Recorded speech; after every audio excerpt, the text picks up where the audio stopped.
আপনারা জানেন 2021-এর এককালীন ডোজের পরে আর মিজেলসের টিকার প্রোগ্রামটা হয়নি।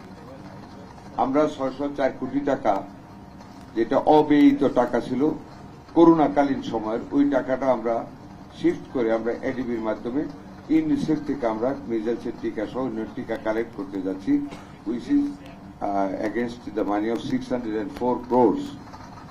এটা পাইতে হয়তো আমাদের আরো 1-1.5 মাস, খুব এক্সপিডিয়েট করলেও 45 ডেজের মতো টাইম লাগবে। মিন ওয়াইল আমরা গতকাল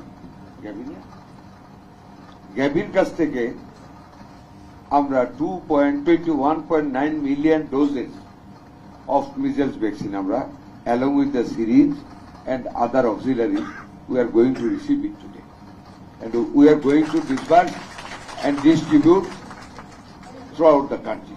আমরা করতে যাচ্ছি, আগামী রবিবার থেকে আমরা ভ্যাকসিনটা দেওয়া উদ্বোধন করব।